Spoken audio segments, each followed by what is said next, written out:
Buenos días, nuevamente. Seguimos en nuestro estudio del Evangelio de Marcos y vamos a concentrarnos en Marcos 3, del 20 al 30. En algunas Biblias aparece que, dividido hasta el 27, pero vamos a considerar hasta el 30. Entonces, si estás listo o lista, te sugiero, si tienes tu Biblia a la mano, si no la tienes, pues sígueme. Trata de entender lo que estamos hablando aquí. Empiezo con una pregunta. ¿Alguna vez has considerado que hay personas que con sus palabras ofenden grandemente y estás dispuesto o dispuesta a perdonar a esa persona que te ha ofendido grandemente? Bueno, pues hoy consideraremos lo que la palabra de Dios nos enseña acerca de nuestro Señor Jesucristo, que es el modelo que debemos seguir todos los días, pues para gloria de Dios Padre. No es para nuestra gloria, y al mismo tiempo encontraremos satisfacción, o debemos encontrar satisfacción en trabajar para el Señor. Pero sin más preámbulos, consideremos el texto, lo que dice. Oremos, ¿verdad? Se me olvidaba. ¿Cómo se me puede olvidar eso? Lo siento. Vamos ahora. Señor, te damos las gracias por tu palabra y te rogamos, Señor, tú nos enseñes a través de ella lo que tú quieres para nosotros y las implicaciones de servirte y los efectos y los problemas que enfrentaremos al servirte. Ayúdanos a ser cada día más como tú. Ayúdanos a no alejarnos de ti por la multitud de trabajo, o por desánimo, o porque una mala influencia, recibamos una mala influencia, Señor, y nos aparte de ti. Te lo rogamos en el nombre de Cristo y te ruego por las personas que escuchen de tu palabra, Señor. En el nombre de Cristo Jesús, que tú les salves y que tú les des entendimiento para que cuando tú regreses, Señor, estén listos para recibirte. En el nombre de Cristo Jesús. Amén. Bueno, pues entonces veamos Marcos 3, del 20 al 30. Lo leo. Y se agolpó de nuevo la gente, de modo que ellos ni aún podían comer pan. Cuando lo oyeron los suyos, vinieron para prenderle, porque decían, está fuera de sí. Pero los escribas que habían venido de Jerusalén decían que tenía a Beelzebú, y que por el príncipe de los demonios echaba fuera a los demonios. Y habiéndolos llamado, les decía en parábolas, ¿cómo puede Satanás echar fuera a Satanás? Si un reino está dividido contra sí mismo, tal reino no puede permanecer. Y si una casa está dividida contra sí misma, tal casa no puede permanecer. Y si Satanás se levanta contra sí mismo y se divide, no puede permanecer, sino que ha llegado su fin. Ninguno puede entrar en la casa de un hombre fuerte y saquear sus bienes, si antes no le ata, y entonces podrá saquear su casa. De cierto os digo que todos los pecados serán perdonados a los hijos de los hombres, y las blasfemias, cualquiera que sean. Pero cualquiera que blasfeme contra el Espíritu Santo no tiene jamás perdón, sino que es reo de juicio eterno, porque porque ellos habían dicho, tiene espíritu inmundo. Entonces, lo primero que vemos aquí en el texto es que nuevamente el Señor Jesucristo viene a casa, de donde habíamos visto en el estudio anterior, cuando Él designa a 12 personas de entre sus discípulos, ¿verdad? Que los llama aparte a un monte, y ahí es donde los selecciona. Entonces, habiendo terminado este trabajo, después de haber estado en esta barca con la multitud viniendo de todas partes de la región, de regiones como Judea, como Sidón, como Tiro, de muchas partes de alrededor de Galilea, venían en grandes cantidades de personas para escuchar la sabiduría del Señor Jesucristo y obviamente para ser sanados. Entonces el Señor pide una barca, se aparta, les predica, les ayuda, les sana, ¿verdad? Pero también selecciona a 12 de entre sus discípulos, y vimos la lista de esos discípulos. Cuando Él termina con ello, regresa a casa, y es donde empieza aquí. En el versículo anterior, el 19, dice que vinieron a casa. Entonces se agolpó de nuevo la gente, de modo que ellos ni aún podían comer. Entonces imagínate esa multitud, esa cantidad de personas viniendo de todas partes, como vimos en los textos anteriores, A tal punto en que es hasta peligroso, ¿verdad? Que termines empujado o apachurrado. Los que hemos vivido en ciudades grandes y hemos estado entre multitudes de esas cantidades, pues sabemos que el peligro de caerse es inminente, es espantoso. ¿Alguna vez lo has visto en las escaleras eléctricas? Hay tanta gente, las escaleras eléctricas no han sido apagadas y la gente sigue subiendo, ¿verdad? Y no hay forma de pararse, entonces eh, puede, puede haber muchos accidentes, o en los estadios, ¿verdad? Que la gente se empuja y las gradas se caen y hay accidentes graves, muchos muertos. Entonces tú que entiendes el estar entre multitudes, sabes que es un problema, ¿verdad? Por eso el Señor Jesucristo pidió una barca para no ser apachurrado. Pero aquí nuevamente la gente escucha que viene a casa, a Capernaum, aparentemente donde Pedro se hospedaba, y, y, y pues la gente se reúne en grandes masas, en grandes cantidades, hasta el punto que ninguno de ellos podía comer. Entonces era una locura, así me lo imagino, una locura. Y no solo yo me lo imagino así, sino que cuando lo oyeron los suyos, es decir, sus familiares, sus parientes, versículo 21, vinieron para prenderle. Y es una frase que se usa en otros lugares para dar la idea de un arresto. Entonces de esa manera vinieron su gente, sus propios familiares, pues según ellos, para ayudarle, ¿verdad? Decían aquí, está fuera de sí. Tú y yo usamos la frase, pues está loco. Ya se enloqueció por lo que está haciendo. No está comiendo, no deja de ayudar a la gente. Esto ya está fuera de control, entonces debemos ayudarle, debemos ir por él y debemos de interrumpir su ministerio. No sé si lo pensaron de esa manera, pero eso es lo que estaban haciendo. Al punto en que pues ya pensamos que está loco. Entonces tú y yo muchas veces vamos a recibir ese criticismo cuando llegamos al punto de que parece que somos fanáticos. Y no, pero es cuando tú entiendes realmente, o cuando entendemos realmente que hay una eternidad delante de nosotros y no nos parece de esa manera porque cada día vivimos y parece que la vida está ahí para ti, para mí, para tomarla. Entonces muy pocas veces nos detenemos a pensar que hoy podríamos morir. Y cuando pensamos de esa manera se nos dice que somos negativos. Debemos ser positivos, debemos pensar que todo va a estar bien. Y sí, eso no está mal, pero no es todo, porque no eres inmortal, ¿o sí? Entonces, pensamos que a lo que venimos a la vida es acumular riquezas, acumular conocimiento, acumular amistades, acumular experiencias, lo que tú quieras, ¿verdad? Acumular. Pero pocas veces pasamos tiempo con Dios y pensamos que Dios no existe porque no lo puedo ver. Y se nos olvida que no es que no es Dios el problema somos nosotros. Simple y sencillamente nuestros ojos no pueden ver a Dios. La palabra de Dios nos ha dicho muy claramente que todos nosotros en el planeta hemos caído de la gloria de Dios, hemos sido apartados de la gloria de Dios. Esa es una de las razones por las que no podemos ver a Dios. Pero no significa que Dios no exista. Y tú y yo no pasamos tiempo con Dios porque pensamos que Dios debe bajarse a nuestro nivel. Y sí lo hizo, pues aquí el Señor Jesucristo, siendo Dios, se hizo hombre, porque para morir se requiere de haber sido hombre. Dios no puede morir, se hace hombre. Y siendo hombre, se apiada de nosotros al punto en que llega a este lugar, la gente, su propia familia, ¿verdad? Sus hermanos, su madre, pensaban que ya se había vuelto loco, porque ya era mucho. Y lo único que refleja aquí es la pasión por salvar las almas. Aquí dice muchas veces en otros lugares, perdón, de la palabra de Dios, se nos dice que la mies es mucha, el terreno que hay que trabajar es mucho y son pocos los obreros.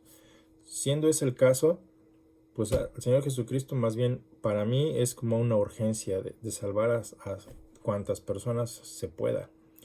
Y el problema es que muchas veces no queremos venir. Queremos recibir los beneficios, lo vemos aquí en los Estados Unidos, Todo el mundo quiere beneficios, pero nadie quiere responsabilidades. Y en el caso del Señor Jesucristo no fue muy diferente, ¿verdad? La gente venía a Él porque sí, querían ser sanados.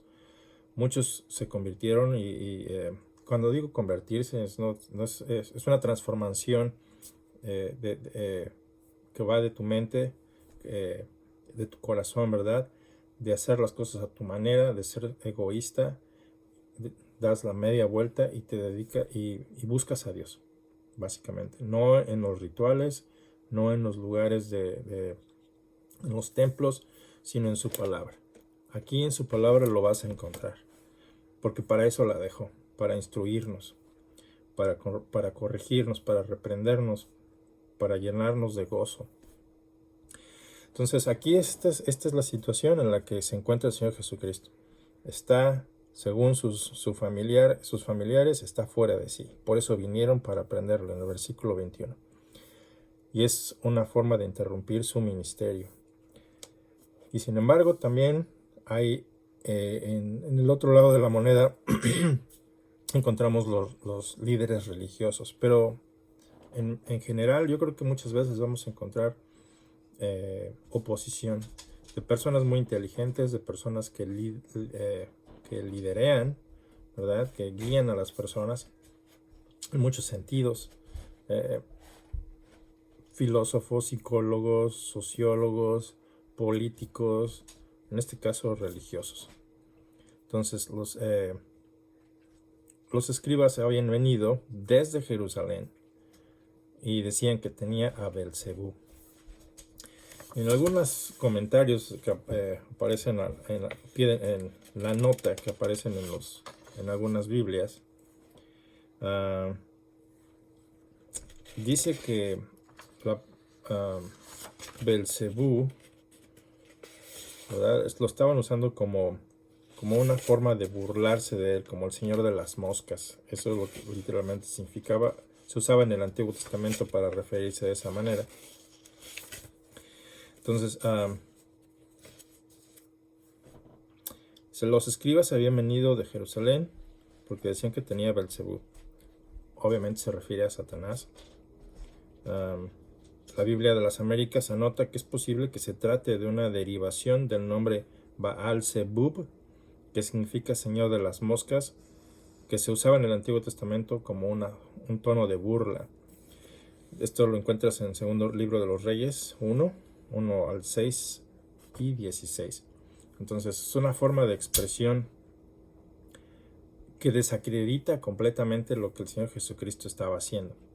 Está frente a sus ojos, Él está haciendo milagros frente a sus ojos, no lo está platicando, no está diciendo historietas, sino que está haciendo algo por la gente, está salvando personas, está trayendo gente a su reino, ¿verdad? No es un charlatán, pero para los escribas, que eran parte de los líderes religiosos, ellos habían venido y lo primero que se les ocurre es decir que por Belcebú, que por el príncipe de los demonios, él echaba fuera a los demonios. Entonces, imagínate la escena otra vez, en donde el Señor Jesucristo no tiene ni la oportunidad de comer, ni sus discípulos, tus discípulos están ahí también, observando todo lo que hace Jesucristo, todo lo que dice, cómo lo hace, por qué lo dice. Y bueno, pues están ahí ayudando, están ahí sufriendo con él, porque también los empujones era para todos, porque dice, ellos ni aún podían comer pan. Entonces es en este momento cuando el Señor Jesucristo como que para actividades, ¿verdad? No hace más que llamarlos aparte. Les decía, habiéndolos llamado, les decía en parábolas, ¿cómo puede Satanás echar fuera a Satanás? Esta es una pregunta retórica. Retórica, pues necesariamente es una pregunta que implica la respuesta en ella misma. No espera que tú respondas la pregunta, ¿verdad? Es como aquí dice la frase cuando alguien dice algo ilógico en los Estados Unidos, la gente responde con duh, ¿verdad? Algo así como es muy obvio. Pues habiéndolos llamado, les decía en parábolas, ¿cómo puede Satanás echar fuera a Satanás? ¿De dónde sacaste esa absurda idea? Si un reino está dividido contra sí mismo, tal reino no puede permanecer. Es absurdo lo que estás diciendo. Si una casa está dividida contra sí misma, tal casa no puede permanecer, ¿verdad? Entonces imagínate un ejército, lo mandas a la guerra, pero mandas parte de tu ejército a pelear contra tu ejército. Es absurdo, ¿verdad? Y eso es lo que están diciendo aquí. Pero vemos que el Señor se toma el tiempo para hacerles entender. Si Satanás se levanta contra sí mismo, no puede permanecer, sino que ha llegado a su fin. Entonces lo que estás diciendo es absurdo. Lo que estás diciendo es contra Dios, porque todo lo que tú estás viendo, les decía a ellos, lo que ellos estaban viendo, lo que estaban oyendo, provenía de Dios. Y se rehusaban a aceptarlo, porque ellos querían más la gloria que darle gloria a Dios. Entonces, muchas veces tú y yo podemos caer en el mismo problema. Hacemos el trabajo, queremos hacer el trabajo de Dios en nuestro nombre, y en lugar de traer gente a su reino, pues dispersamos a la gente. Por eso dice en Lucas, del mismo texto, Lucas 11, me parece, dice Lucas 11:23, el que no es conmigo, contra mí es, y el que conmigo no recoge, desparrama o dispersa. Entonces, como lobos en medio de las ovejas, lo que hacen las ovejas es dispersarse. Y tú eres uno de ellos, ¿no? Un lobo cuando no estás con Cristo, cuando no trabajas con Cristo. Entonces aquí vemos el incansable trabajo de nuestro Señor Jesucristo. Muchas veces tú y yo nos quejamos porque estamos cansados, o que pensamos que no tenemos tiempo para el ministerio, simplemente no participamos o no queremos participar, o si estamos ya en el ministerio queremos claudicar, queremos dejar de hacerlo, porque pues es mucho el trabajo. Y la verdad es que cuando el Señor Jesucristo nos llamó, no nos llamó a descansar, no nos llamó a irnos a la playa, a darle gracias a Dios por todo, sino aquí vemos al Señor Jesucristo trabajando, y por supuesto en medio de oposición de toda clase, ya sea por medio de tus familiares, vas a tener oposición por medio de gente muy inteligente, ¿verdad? Pero que espiritualmente está muerta. Entonces, aquí usa el Señor Jesucristo parábolas. ¿Qué son las parábolas? Déjame encuentro la nota. Una parábola es una forma común de enseñar, o era una forma común de enseñar en el judaísmo. Creo que estoy bien, un chaparrín, ¿no? A ver, ¿qué te parece ahí? A ver, ok. Entonces usa 4 parábolas en esta ilustración, ¿verdad? Perdón, quiero decir que usa 4 parábolas para ilustrar las incongruencias de los escribas. Y muchas veces tú y yo somos incongruentes en cuanto a las opiniones de estos dos distintos reinos que tenían, el reino de Dios y el reino de Satanás, en los cuales tú y yo vivimos, ya sea que vivas en el reino de Satanás o en el reino de Dios, en las reglas de Satanás o en las reglas de Dios, en las destrucciones de Satanás o en las bendiciones de Dios. Y esa es la decisión a la que Dios nos permite, nos expone, nos pone a prueba. En fin, ¿qué es una parábola? Las parábolas eran una forma común de enseñar en el judaísmo, y una parábola es una analogía larga que frecuentemente se dice en forma de historia. Una parábola requiere de mucha mayor explicación que una analogía, y el Señor Jesucristo las usaba cada vez más para oscurecer la verdad ante los incrédulos, y al mismo tiempo las hacía más claras a sus discípulos. Entonces, ¿cómo puede entonces Satanás echar fuera a Satanás? ¿Verdad? Eso es algo absurdo y lógico, y utiliza esas 4 preguntas. Si una casa está dividida contra sí misma, tal casa no puede permanecer. Si Satanás se levanta contra sí mismo y se divide, no puede permanecer, sino que ha llegado a su fin. Entonces, ninguno puede entrar en la casa de un hombre fuerte, en el caso de Satanás, y ese ninguno sería el Señor Jesucristo, ¿verdad? Mucho más fuerte, con poder, para saquear sus bienes. No, nadie puede hacer eso si antes no le ata, y eso es lo que el Señor Jesucristo estaba haciendo. Entonces la explicación era muy obvia. Lo que yo hago, decía el Señor Jesucristo, es en el nombre del Dios. Y el hecho de que tú digas, y ojo aquí, digas, ¿verdad? Nuestra boca muchas veces nos mete en problemas. Y no lo vemos así porque pensamos que estamos en lo correcto. Estos escribas, siendo maestros de la ley, ¿verdad? Maestros e intérpretes de la ley, pues pensaban que estaban en lo correcto. Pero más bien ellos no ponían atención a su corazón, no analizaban lo que estaban diciendo, quizás su envidia, quizás su necedad de ser reacios, ¿verdad? A cambiar de opinión, a verdaderamente observar lo que está pasando frente a sus ojos, por esa gloria que ellos desean, por ese deseo de honor, ese deseo de reverencia de medio mundo, les ciega completamente. Entonces no pueden ver lo que está pasando. Es imposible que Satanás trabaje de esa manera, ayudando a la gente. Es imposible que Satanás destruya a la gente y después quiera sanarles. Entonces es algo absurdo. Satanás vino a robar, Satanás vino a destruir. Entonces el Señor Jesucristo está saqueando sus bienes, ¿verdad? Porque todo le pertenece a Él. Le está quitando el reino a Satanás porque es su reino, finalmente. Entonces estos escribas, estos religiosos, estos líderes, no pueden ver lo que el Señor Jesucristo está haciendo. Entonces Jesucristo se toma el tiempo para aclararlo, para aclararnos, ¿verdad? Para que notemos la diferencia entre el reino de Dios y el reino de Satanás. Dice que de cierto os digo, y aquí eso es algo importante que tú y yo debemos considerar. De cierto os digo que todos los pecados serán perdonados a los hijos de los hombres, cualquiera que sea. Y cualquier cosa que tú digas, blasfemias en contra de Dios, serán perdonadas. Pero no va a ser perdonado cuando tú blasfemas en contra del Espíritu Santo. Dice, de cierto os digo que todos los pecados serán perdonados a los hijos de los hombres. Todos.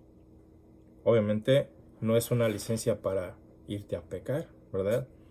Sino que está yéndose al extremo. Cualquiera que sea tu estilo de vida o que hayas llevado tu estilo de vida, ¿verdad? Adulterio, fornicación, mentiras. Tenemos una lista larga de todo ello. Cualquiera que haya sido tu estilo de vida. Cuando tú reconoces que eres transgresor de las leyes morales de Dios, cuando eres transgresor en el reino de Dios, que no te ajustas a sus estándares y reconoces eso y vienes a Dios y le pides perdón por tu culpa, porque es una gran culpa, si no, no moriríamos, ¿verdad? Si no, el Señor Jesucristo tampoco habría muerto en tu lugar y en mi lugar por causa de nuestra desobediencia. No es algo que usamos para espantarte, ¿verdad? Para controlarte. Haz lo que tú quieras si tú quieres, pero tiene consecuencias. Consecuencias que te van a llevar a la eternidad, en donde no vas a tener paz. Todo lo que vemos aquí, el deleite, ¿verdad? Lo que es, por ejemplo, la luz, la luz natural que vemos todos los días, que nos permite ver las cosas, el oxígeno que recibimos, el privilegio de hablar, el privilegio de tener amistades, el privilegio de ver, de respirar, de pensar, de comer, de descansar, de irse de vacaciones. Todos esos privilegios provienen de Dios. En el infierno, donde a nadie nos gusta hablar de ello y pensamos que no es real, porque no hemos estado ahí. En México escuché alguna vez que se dice no se requiere estar muerto para vender un ataúd, ¿verdad? Entonces lo mismo, no necesito ir al infierno para decirte y regresar y decir, oye, sí existe y mira mis quemaduras. No, es una advertencia porque es grave. Cuando llegues ahí ya no hay salida. Entonces, todos los pecados serán perdonados, ¿verdad? De librarte de caer en ese infierno eternamente. Para eso vino Dios mismo a rescatarnos. Pero lo absurdo es que seamos tan necios, que lleguemos al punto en nuestra religiosidad de declarar que las obras de Dios le pertenecen a Satanás. Y eso es imperdonable. Adjudicar a Satanás lo que Dios hace. Y lo contrario, adjudicar bueno, ya me hice bolas aquí, pero adjudicar a Satanás lo que Dios hace y adjudicar a Dios lo que Satanás hace, ¿verdad? Entonces vemos ahí las falsedades de falsos creyentes, de falsos maestros, diciendo que en el nombre de Dios esto o aquello, cuando Dios no ha dicho o no ha hecho. Entonces vemos que eso es una mala representación de Dios, que es una mala aplicación de la palabra de Dios, es un uso ilegal de sus palabras para ganar dinero, para ganar placer, para engañarte. Y por lo mismo, lo que decía el Señor Jesucristo, si no estás recogiendo con Él, te esparramas, esparces, estás esparciendo a su rebaño. Y quizá tú seas uno de ellos o ellas, que en lugar de venir al Señor Jesucristo tienes tus dudas y todavía no quieres venir a Él, porque piensas que la religión es absurda, no sé, es para controlarte, pero no es el caso. El punto es que cuando Marcos nos está describiendo lo que el Señor Jesucristo está haciendo, nuevamente estos religiosos entran en un debate con Cristo. Pero a este punto ya no les importa ni siquiera la verdad. Ya hablan por hablar, hablan con amargura de corazón, con enojo, con envidia, con resentimiento, pues podremos llenar su lista de transgresiones, ¿verdad? Pero su boca refleja lo que hay. Nuestra boca refleja lo que tenemos en el corazón. ¿Cierto o no? Entonces hablamos al punto de blasfemar. Y ojo, mucho ojo, por eso debemos controlar nuestra boca. Recordarás en Santiago que Santiago nos dice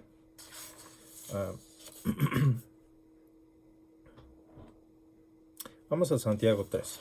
Santiago 1:26 nos dice: si alguno se cree religioso entre vosotros y no refrena su lengua, sino que engaña su corazón, la religión del tal es vana. Y eso es en la categoría en lo que estos hombres cayeron. Pero Santiago 3 nos dice, un momentito, Santiago 3. Hermanos míos, no os hagáis maestros muchos de vosotros. Por eso yo no quería hacer... Anyway, eso no importa. Sabiendo que recibiremos mayor condenación. Porque todos ofendemos muchas veces. Si alguno no ofende en palabra, esta persona o este varón es perfecto, maduro, capaz también de refrenar todo el cuerpo. He aquí nosotros ponemos freno en la boca de los caballos para que nos obedezcan, y dirigimos así todo su cuerpo.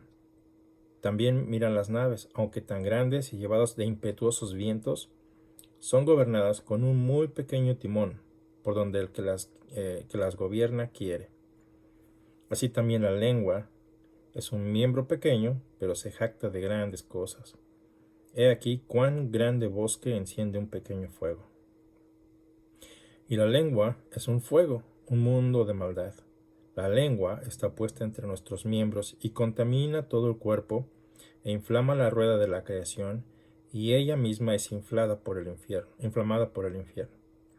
Porque toda naturaleza de bestias, de aves, de serpientes y de seres del mar se doma y ha sido domada por la naturaleza humana.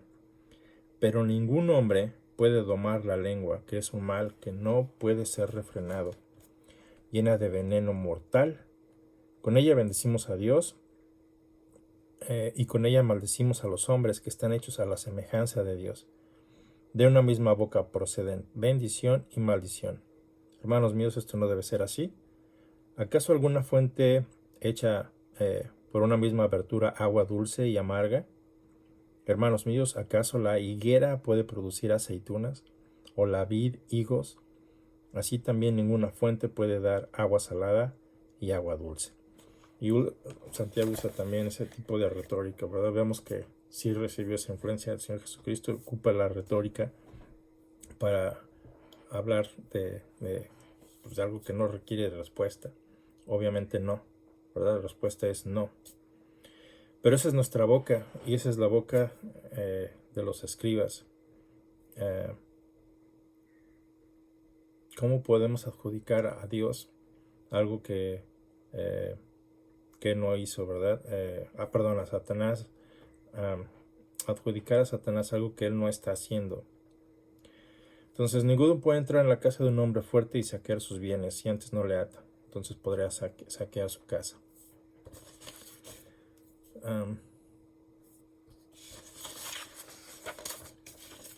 Quien quiera, sin importar la posición que tenga, puede ser un doctor, puede ser un maestro, puede ser un trabajador, cualquiera, quien quiera, sin importar la carrera o cantidad de posiciones o dinero, que deliberada e irrespetuosamente calumnie a la persona y ministerio del Espíritu Santo en relación con el señorío de nuestro Señor Jesucristo, se priva a sí mismo completamente de cualquier posibilidad, ya sea presente o futura, de obtener perdón para sus pecados, porque ha rechazado totalmente la única base de salvación que Dios nos ha provisto. Entonces, blasfemar es algo terrible, es algo que uno dice en contra de algo, en este caso de Dios. Está confinada pues, a difamar de la divinidad de Dios, básicamente de su majestad. Entonces, no nos ayuda mucho el permitir que nuestra boca pues blasfeme. En teología, esta expresión es una ofensa e injurio, es una expresión ofensiva e injuriosa contra Dios y contra las cosas sagradas. Aquí quise escribir lo que está en griego, pero básicamente dice que es lento, estúpido, herir,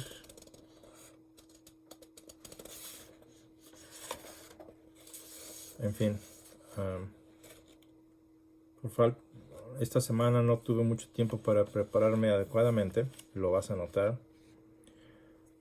pero no quise que dejáramos de reunirnos y que se nos dejara de hablar acerca de la palabra de Dios. Sin embargo, el texto nos dice, en otras palabras, que dentro de todo este tumulto, lo que Dios, el Señor Jesucristo de su corazón hacía y anhelaba, ¿verdad?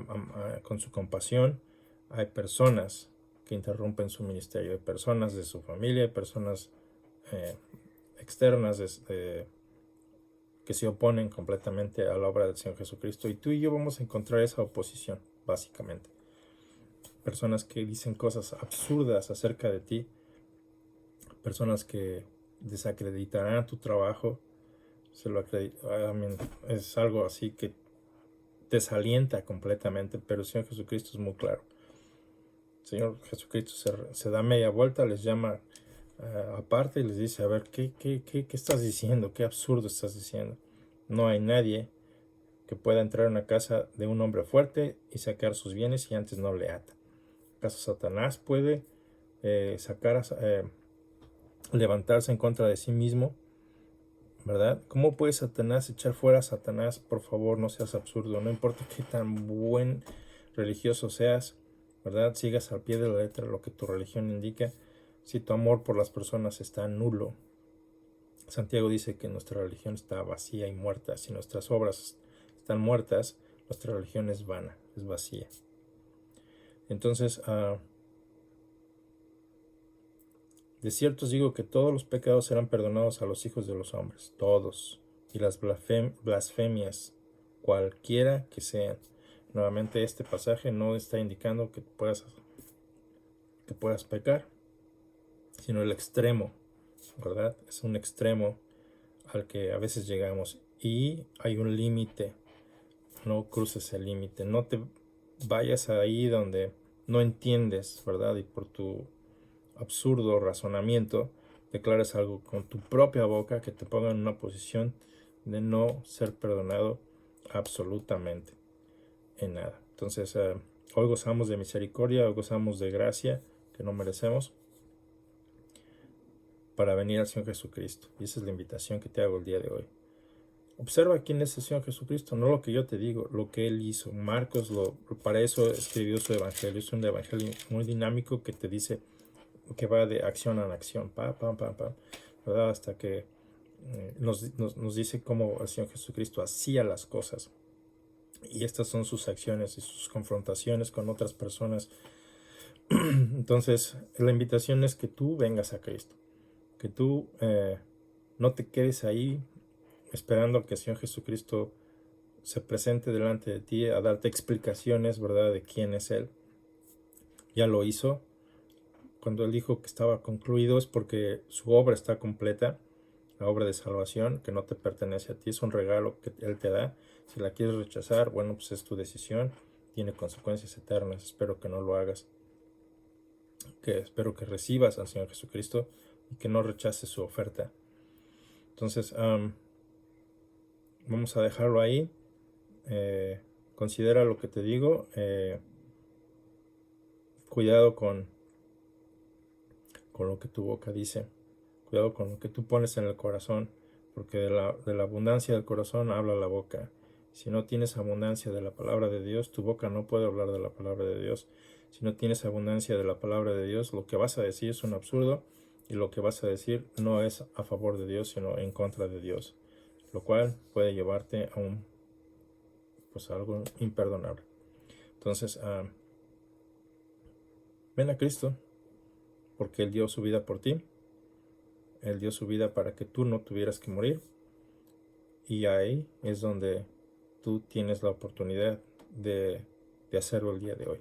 Pídele, pues como cuando estás platicando con otra persona, pídele perdón por tus transgresiones y pídele que Él sea el que dirija tu vida a través de su palabra. Pídele que su espíritu, a quien Él está diciendo, ojo, no peques contra Él, sea quien te guíe. El que pecare o blasfeme contra el Espíritu Santo, blasfeme, hablar, no tiene jamás perdón. Entonces pídele que te ayude, pídele que el Espíritu Santo sea quien te ayude, quien te guíe, quien te haga entender lo que la palabra de Dios tiene que decir.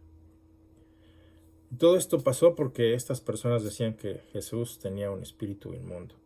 Lo que hacemos en el nombre de Cristo, lo que hacemos para Dios, proviene de Dios, no de nosotros, si es que el Espíritu Santo mora en ti. Entonces, nosotros no tenemos un espíritu inmundo, hemos recibido el Espíritu de Dios para hacer el trabajo que se nos encomendó, que es la expansión del reino de Dios.